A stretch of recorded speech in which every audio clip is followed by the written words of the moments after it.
সবাইকে নমস্কার ও আদাব। সেই সাথে ইথাস মম কিচেন থেকে সবাইকে স্বাগত জানাচ্ছি। আমার আজকের রেসিপি পিৎজা। চলুন পিৎজার পুরো রেসিপিটা দেখে নেওয়া যাক। উষ্ণ গরম জল নিয়ে নিলাম 1 কাপ। 1 চামচ ইস্ট এখানে ভিজিয়ে 20 মিনিটের জন্য এক সাইডে রেখে দিচ্ছি। এখন রেস্ট করা হয়ে গেছে। 2 কাপ আটা দিয়ে ইস্টের সাথে ভালো করে পিৎজার ডোটা মেখে নিয়ে রেডি করে নিচ্ছি। আপনারা চাইলে এখানে ময়দাও ইউজ করতে পারেন। পিৎজা ময়দা দিয়েও তৈরি করে খাওয়া যায়। আমি কিছু ইনগ্রিডিয়েন্টস এখানে স্লাইস করে নিয়েছি। Capsicum, tomato, black olives, ring করে কেটে নেওয়া অনিয়ন। এখন নিয়ে নিচ্ছি কিছু মুরগির মাংস স্লাইস করে কেটে।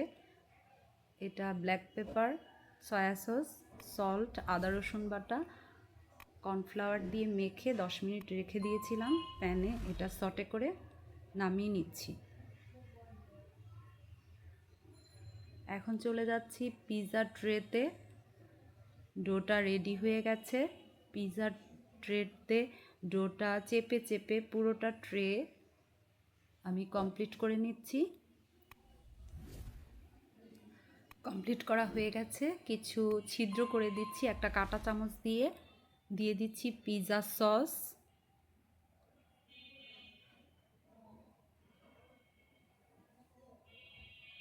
গ্রেট করে রাখা মজারেলা চিজ দিয়ে দিব।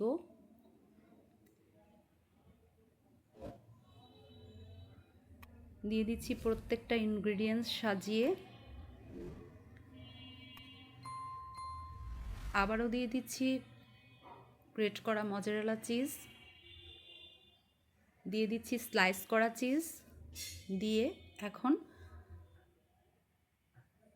ওভেনে চলে যাচ্ছি বেক করতে।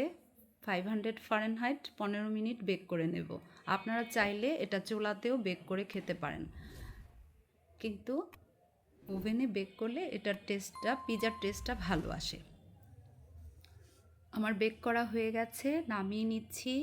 এখন সার্ভ করার পালা। সার্ভ করছি কেটে।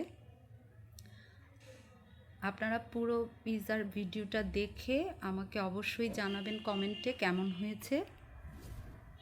একটা ছোট্ট রিকোয়েস্ট, আপনারা আমাকে লাইক, কমেন্ট, শেয়ার দিয়ে আমাকে উৎসাহ ও উদ্দীপনা দিবেন।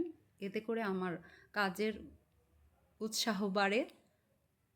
আজ এ পর্যন্তই। সবাই সুস্থ থাকবেন, ভালো থাকবেন। ছেলেকে সার্ভ করে দিয়েছিলাম, ছেলে রিভিউ দিল, খুব ভালো হয়েছে।